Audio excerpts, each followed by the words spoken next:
vous inviter à prendre Proverbe 31 au verset 10 à 31. Donc, vous connaissez tous donc la femme vertueuse, c'est de ça dont il s'agit. Qui trouvera une femme de valeur? Elle vaut bien plus que les perles. Le cœur de son mari a confiance en elle, et c'est tout bénéfice pour lui. Elle lui fait du bien et non du mal tous les jours de sa vie. Elle se procure de la laine et du lin et travaille d'une main joyeuse. Pareil à un navire marchand, elle rapporte ses provisions de loin. Elle se lève alors qu'il fait encore nuit et elle donne la nourriture à sa famille et ses ordres à ses servantes.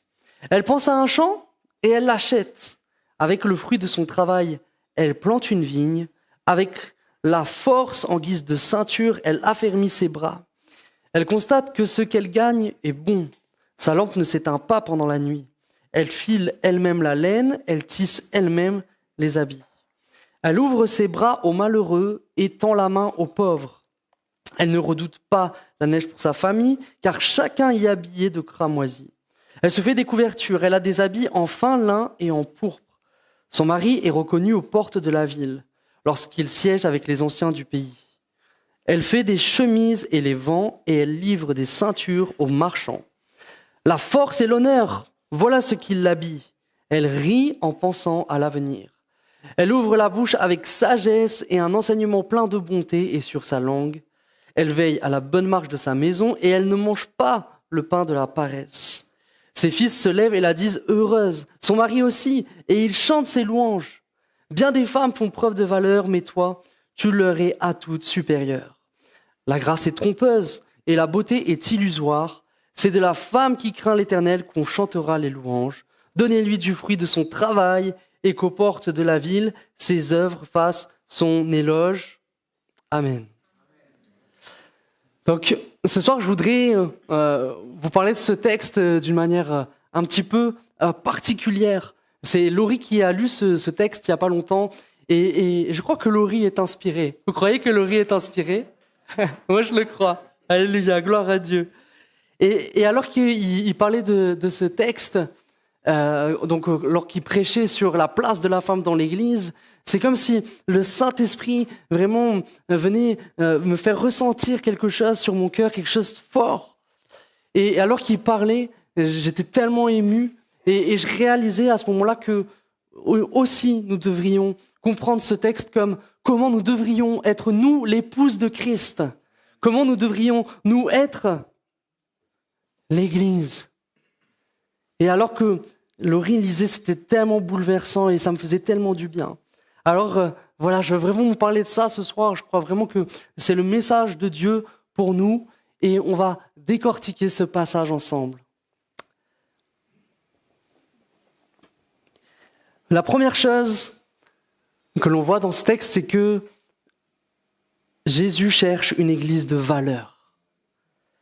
En tant qu'homme, en principe, on veut se marier avec une bonne épouse. On ne veut pas épouser n'importe qui.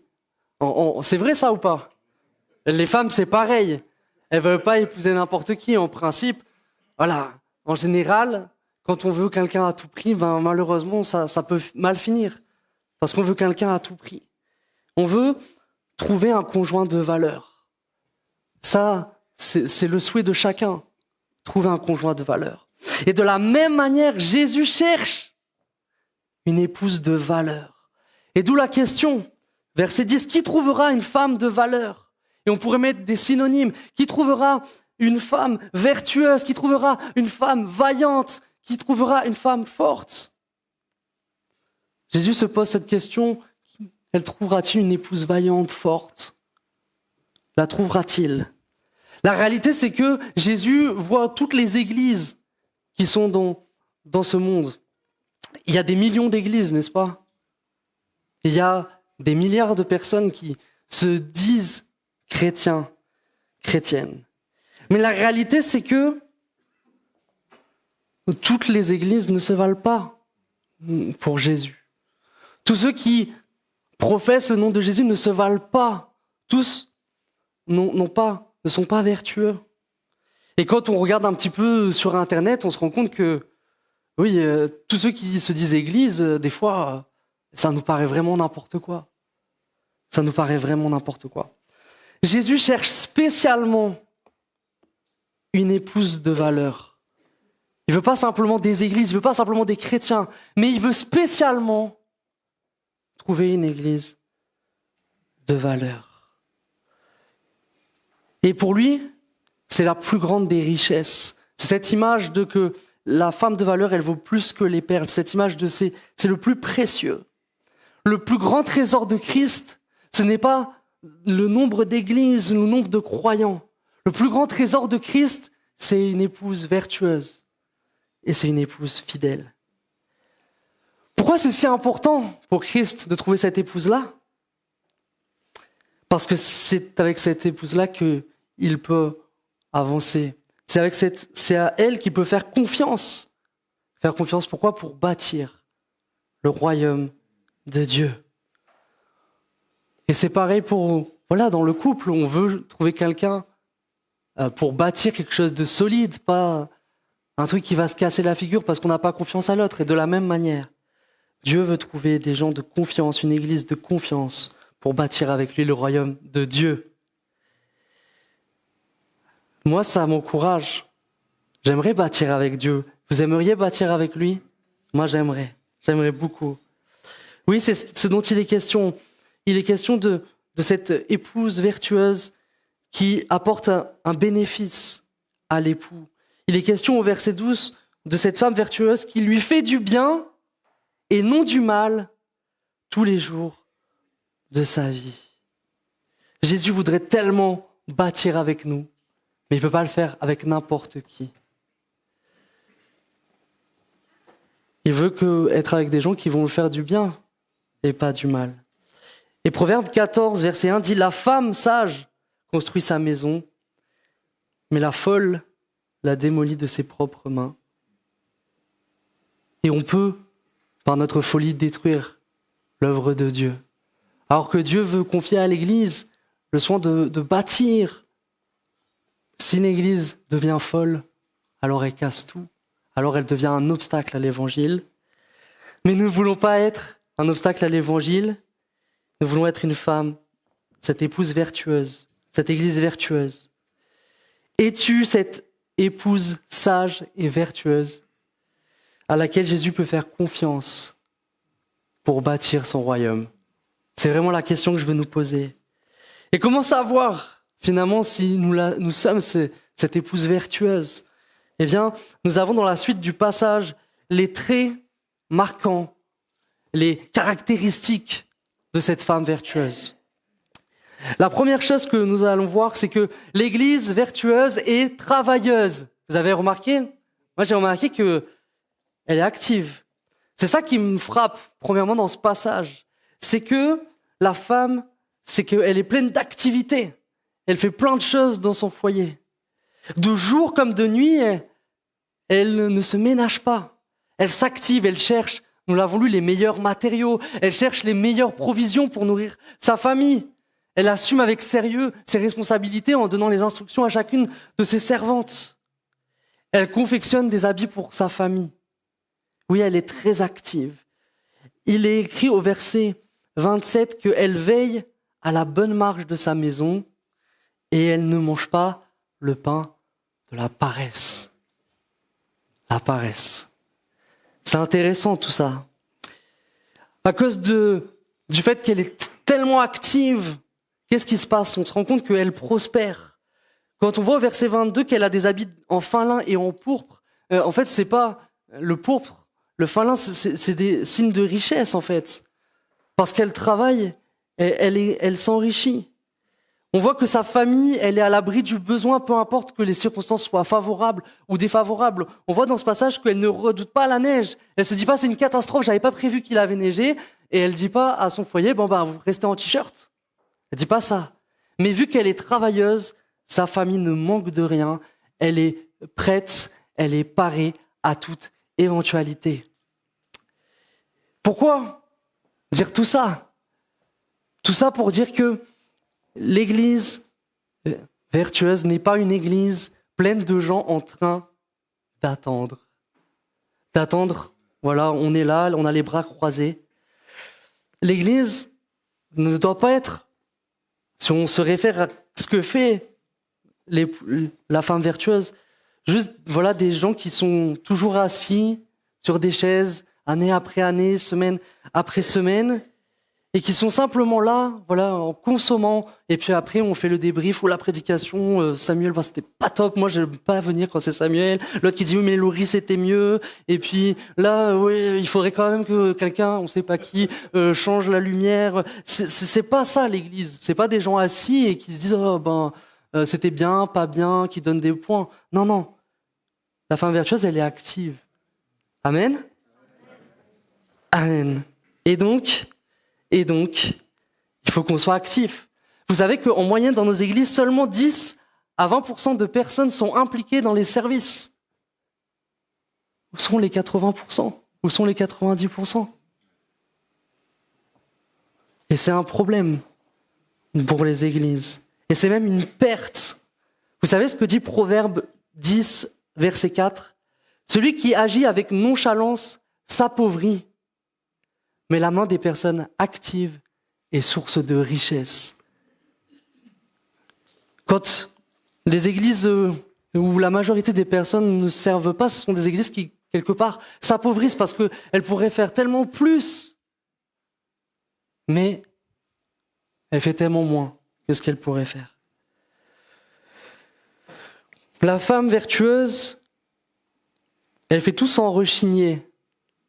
Alors, elle dit pas, oui, je fais beaucoup, c'est toujours moi, et les autres, et machin. Non, non, elle se plaint pas de sa charge.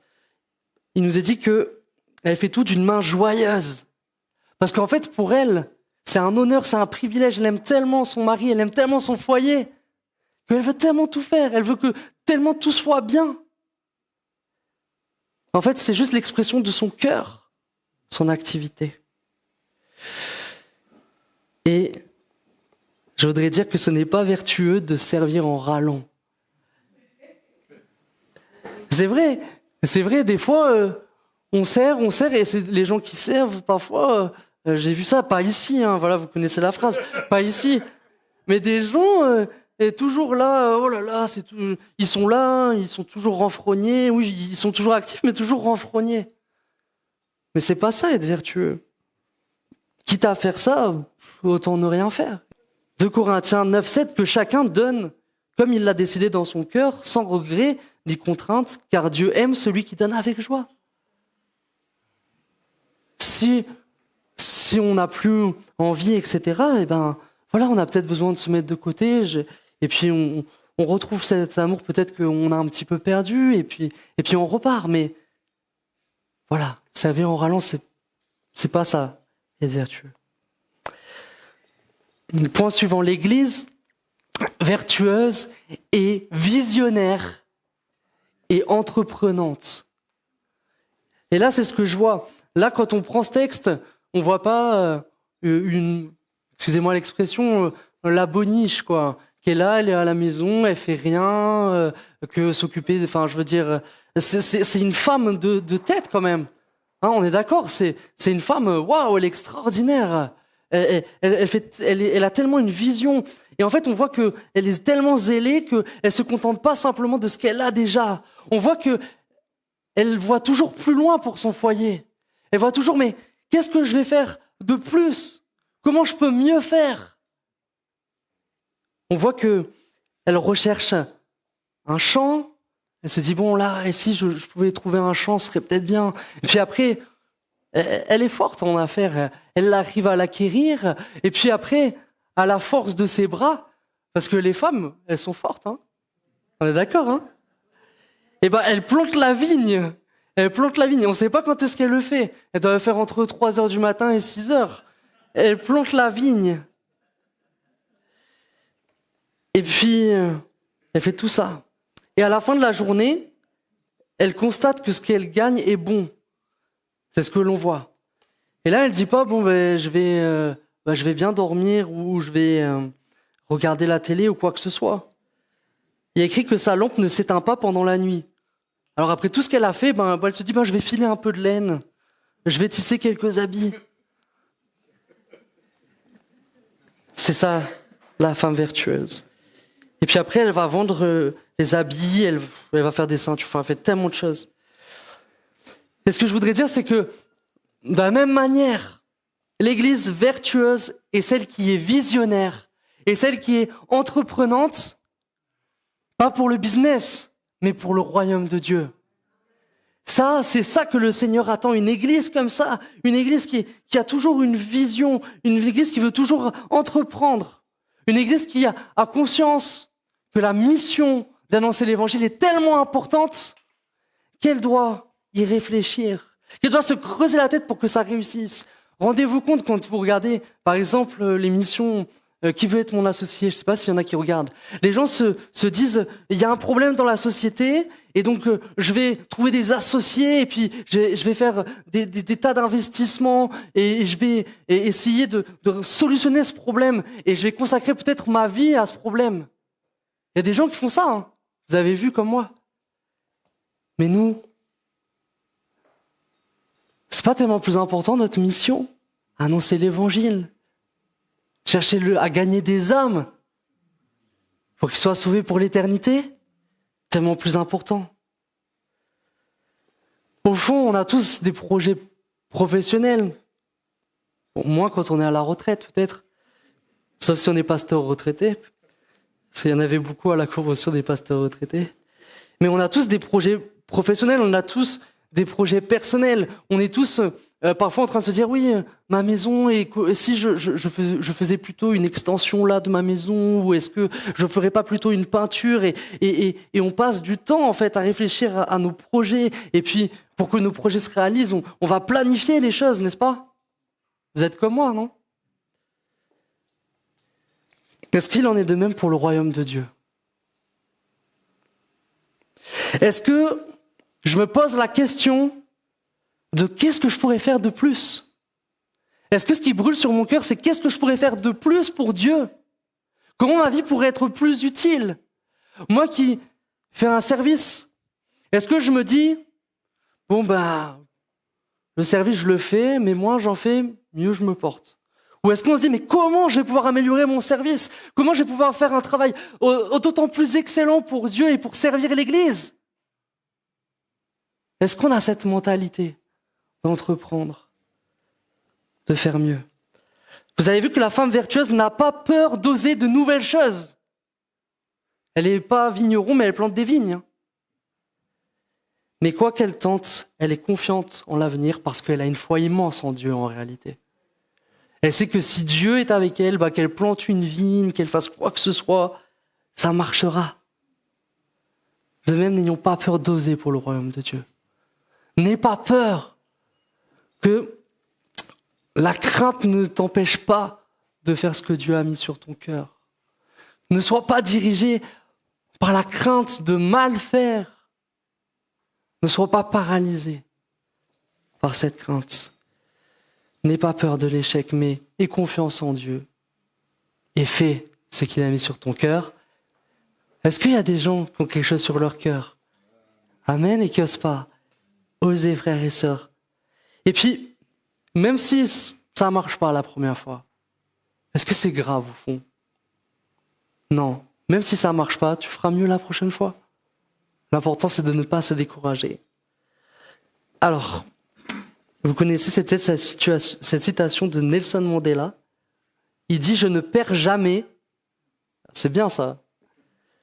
Soit je gagne, soit j'apprends. Soyons prêts. Voilà, soit ça marchera, soit ça marchera pas, mais on refera et on fera mieux. Bon, je suis un peu plus spirituel en disant que Ecclésiaste 11, verset 1 dit « Jette ton pain à la surface de l'eau, car avec le temps, tu le retrouveras. » Ce que tu fais pour le Seigneur, même si c'est pas forcément évident, mais au final, tu verras le fruit de ton travail. Ne te décourage pas de jeter ton pain à la surface de l'eau, mais le Seigneur agira. Amen. Le 4e point, l'Église vertueuse est tournée vers les nécessiteux, vers les malheureux. On voit que la femme vertueuse, son foyer, finalement, il est riche. On a vu qu'elle n'a pas de soucis, tout va bien pour elle. mais elle garde pas tout pour elle. On voit qu'elle ouvre ses bras aux malheureux. On voit qu'elle tend la main aux pauvres. Et je voudrais dire que de la même manière, l'Église doit être tournée vers le malheureux, l'Église doit être tournée vers le nécessiteux, l'Église doit être tournée vers les SDF, vers toutes ces personnes qui ont tellement besoin, vers les drogués qui s'en sortent pas. L'Église doit être tournée vers la société. Ne soyons pas constamment en train de nous regarder le nombril, à faire constamment des programmes pour l'intérieur de l'Église, mais pensons aussi à que faire pour ceux qui sont à l'extérieur, que faire pour les toucher, que faire pour leur faire du bien, que faire pour qu'ils connaissent Dieu, que faire. Et ça passe par aussi le faire du social. C'est pas un gros mot pour l'Église vertueuse, faire du social. C'est pas un gros mot. Faire du social, par motif de bonne conscience envers Dieu, c'est excellent. Faire du social par motif de bonne conscience envers Dieu, c'est spirituel. Jacques 1,27 dit « La religion pure et sans tache devant Dieu notre Père consiste à visiter les orphelins et les veuves dans leurs afflictions et à se préserver des souillures du monde. » Là, il est question de prendre soin, finalement, de ceux qui sont les plus démunis. Parce qu'à l'époque, les orphelins, les veuves, c'est les plus démunis. Et donc, le cœur de Dieu, c'est d'aller vers ces gens. Proverbe 14,31 dit que opprimer le pauvre, c'est outrager celui qui l'a fait, mais avoir pitié de l'indigent, c'est l'honorer. Oui, c'est honorer Dieu que de prendre soin des gens qui sont indigents. C'est très spirituel, c'est très bon, ça plaît à Dieu, on honore Dieu quand on fait cela. Et la vérité, c'est que, c'est une parenthèse, mais Dieu demandera des comptes à chacun de comment nous avons traité le pauvre et l'opprimé. Ça, c'est pas que l'Ancien Testament, de l'Ancien au Nouveau, Dieu se soucie des nécessiteux et Dieu s'attend que ceux qui se disent son peuple, ceux qui se disent ses enfants, s'en préoccupent. Proverbe 28-27 dit « Celui qui donne aux pauvres n'éprouve pas la disette, mais celui qui ferme les yeux est chargé de malédiction. » L'Église ne doit pas fermer ses yeux aux nécessiteux. Et ça porte du fruit quand des hommes de Dieu se disent « je vais faire du social ». Vous connaissez un dénommé William Booth? Il y en a qui en ont entendu parler. L'armée du salut, ça vous dit quelque chose? Je sais qu'il y en a qui ça leur dit quelque chose. Tout le monde, ça leur dit quelque chose. Lui, le gars s'est dit... donc c'était fin 19e, début 20e. Il s'est dit, c'est bien, je veux annoncer l'évangile, j'ai un zèle, mais si je vais voir les SDF, etc., et que je leur dis juste, Jésus t'aime, prends un évangile, et puis ciao, débrouille-toi. Il s'est dit, non, ça va pas marcher. Il s'est dit, non, je vais prendre soin de ces gens, et en même temps, je vais leur annoncer l'évangile. Et il y avait un slogan, c'était « soupe, savon et salut ». Mais il avait tout compris. Et la réalité, c'est que ça a produit un réveil. Parce que les gens ont été mis en mesure de recevoir l'évangile. Comment témoigner efficacement l'amour de Dieu à un SDF en leur disant « Voilà, Dieu t'aime, mais tu te débrouilles ». Qu'est-ce qu'il a fait, le bon samaritain? Il a fait « Oui, Jésus t'aime », il a juste laissé un prospectus et il a fait « Allez, ciao, je reviens, débrouille-toi ». Non, le bon samaritain, il a pris soin du gars qui était là, qui était blessé. Il a dit, je vais même donner de l'argent pour qu'il puisse être logé, qu'il puisse se remettre, etc. Il a fait ça, le bon samaritain. Il n'a pas laissé un prospectus et il n'a pas dit ciao. Vous êtes d'accord? On a lu la même Bible. Et vraiment, que nous puissions faire ça, nous aussi. Je crois que dans la ville de Nice, on a un travail immense, n'est-ce pas? Il y a tellement de misère, tellement de choses, tellement de gens, tellement en détresse. Serons-nous au rendez-vous pour la ville de Nice? Serons-nous au rendez-vous pour ces personnes qui ont tellement besoin? Porterons-nous le témoignage que les greniers du Seigneur sont pleins pour ceux qui en ont besoin? Est-ce qu'il va sortir de nos églises des associations fondées par des chrétiens qui vont faire mieux que les autres, que les laïcs, parce qu'il y a l'approbation de Dieu, parce que derrière, il y a des gens tellement généreux? Ou est-ce qu'on va se défiler et dire, bon, ça ne nous regarde pas, on laisse les laïcs faire ça? Non, je crois que l'Église vertueuse, et c'est ce qu'on voit, elle agit pour les nécessiteux. Et je crois vraiment que le cœur de Dieu, c'est que des gens se lèvent dans nos églises pour dire, voilà, moi, ce qui m'intéresse, c'est pas d'aller sur l'estrade et de prêcher. Parce que c'est bien, tout le monde va aller sur l'estrade et prêcher. Et que quelqu'un se lève et qui dise, moi, ce qui m'intéresse, c'est de faire une œuvre qui compte pour les nécessiteux. Et que, au travers de cette œuvre, ils puissent donner leur vie au Seigneur et se convertir.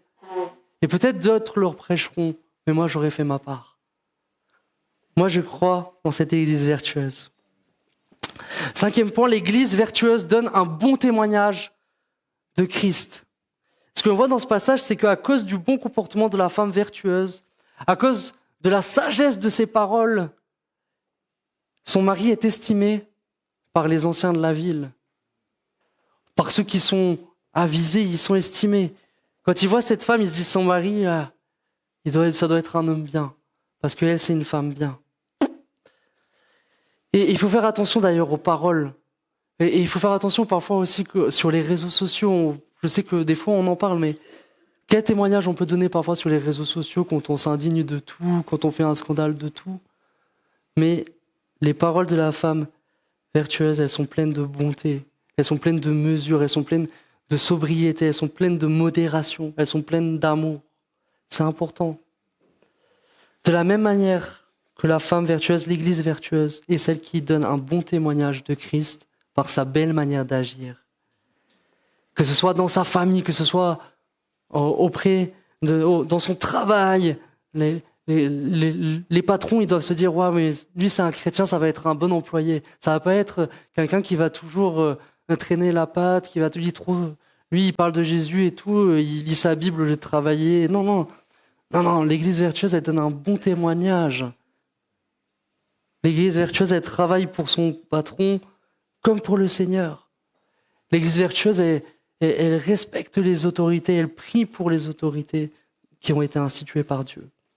1 Pierre 2,12, « Ayez une bonne conduite au milieu des non-croyants, afin que là, même où ils vous calomnient comme si vous faisiez le mal, ils remarquent votre belle manière d'agir et rendent gloire à Dieu le jour où il interviendra. » Ne soyons pas un obstacle à la connaissance de Christ par nos mauvais comportements, frères et sœurs. Qu'on le veuille ou non, l'image que les gens ont du mari, de l'époux, est influencée par l'image que donne la femme. Les gens se font une idée de qui est Jésus en voyant comment nous, chrétiens, nous agissons. Les gens se font une idée de qui est Jésus en voyant comment l'Église se comporte. Et c'est ce dont nous parle ce texte, et ce dont nous parle Proverbe 12,4. Une femme de valeur est la couronne de son mari, mais celle qui fait honte est comme la carie dans ses os. Ça veut dire que, au final, ça va se retourner contre le mari, ça va l'empêcher d'être estimé, ça va l'empêcher d'être crédible. Et la vérité, c'est qu'aujourd'hui, l'Église, avec un grand E, l'Église officielle, elle a terni l'image de Christ au travers tellement des mauvais comportements. La vérité, c'est que lorsqu'on voit les scandales sexuels qui se sont passés dans des endroits qui sont censés être tenus par des religieux, etc., voilà ce qu'on a vu dernièrement dans les médias, ça ternit l'image de Jésus. Mais nous, soyons de ceux qui redorent le blason du Christ. Soyons de ceux qui disent non.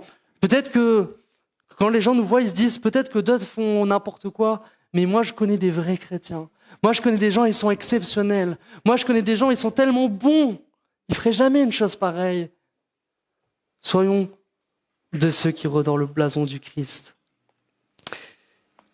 Mon dernier point, c'est que l'Église vertueuse est celle qui sera récompensée. Vous avez vu que la plus estimée, ce n'était pas la plus belle dans cette histoire. C'est pas celle qui sera le plus honorée par son mari.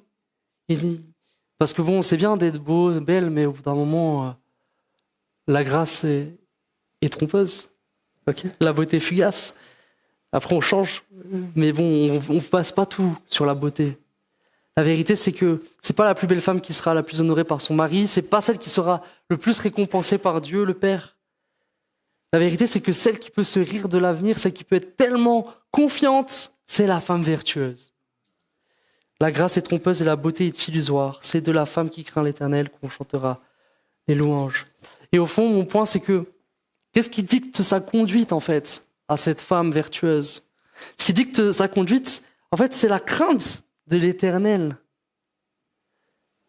La crainte de l'Éternel.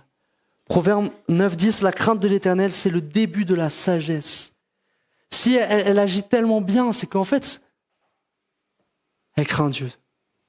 C'est qu'elle a ce souci de dire comment je vais plaire à Dieu. Certes, cette femme vertueuse, son mari c'est important, mais au fond c'est par motif de bonne conscience envers Dieu qu'elle agit. Et de la même manière, l'église vertueuse, c'est pas celle qui a le plus beau bâtiment, c'est pas celle qui a les meilleurs programmes, les meilleurs musiciens, même si on a des musiciens excellents à Bois-Lève. Mais c'est pas ça le plus important.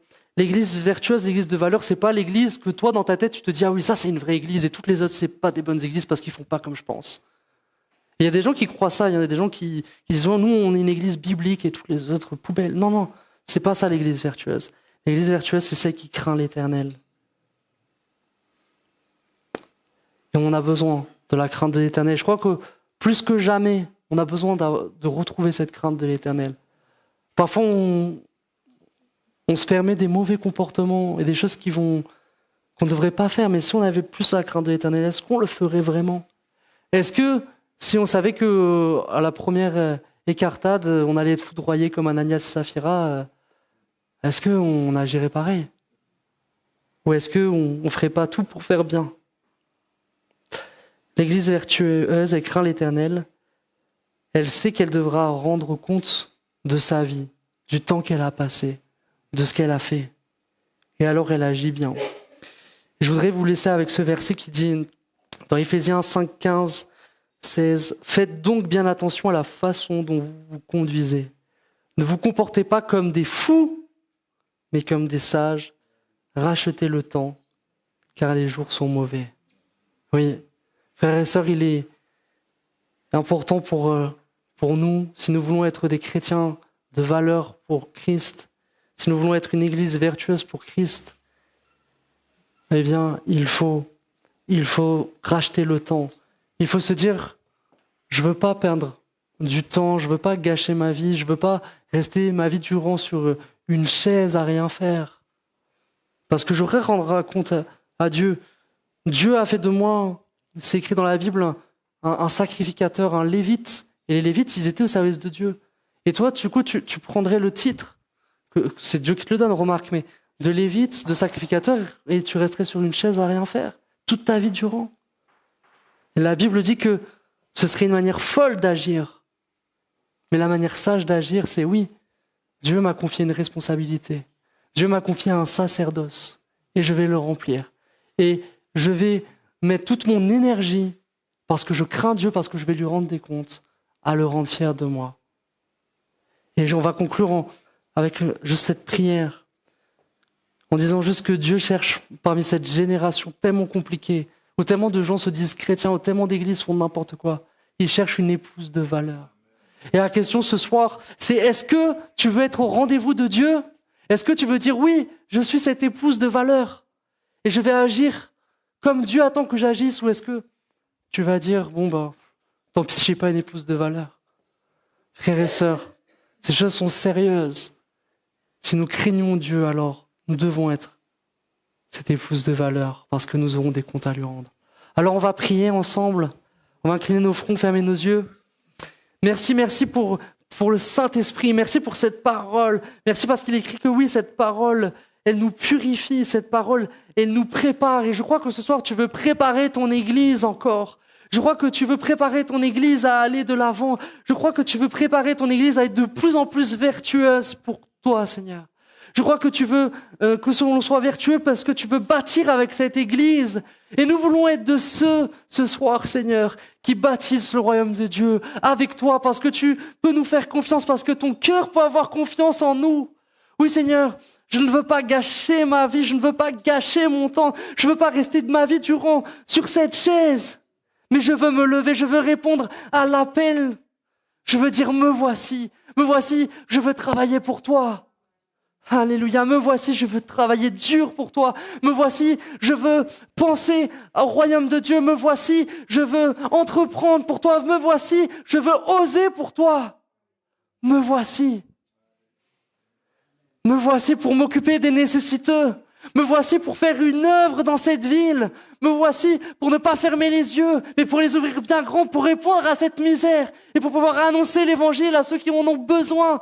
Me voici pour faire à manger pour ces gens et aller leur distribuer. Me voici pour leur donner des vêtements en hiver. Me voici. Est-ce qu'il y a des gens qui peuvent dire me voici? Alléluia. Est-ce qu'il y a des gens qui peuvent se dire me voici pour être un bon témoignage? Me voici pour être un bon témoignage dans ma famille, dans mon travail, vraiment que je sois le meilleur des salariés parce que je suis chrétien et que je travaille comme pour le Seigneur. Que je puisse être le meilleur des amis parce que je ne suis pas égoïste mais que j'ai l'amour du Seigneur. Le meilleur des maris, le meilleur des pères, la meilleure des mères. Oui. Alléluia. Merci Seigneur parce que tu vois l'engagement. Et merci parce que tu vas nous aider. Merci parce que tu vas nous affermir dans cette résolution. Merci parce que nous allons voir ta gloire. Merci parce que tu vas te manifester, je le crois. Dans le beau nom de Jésus. Amen.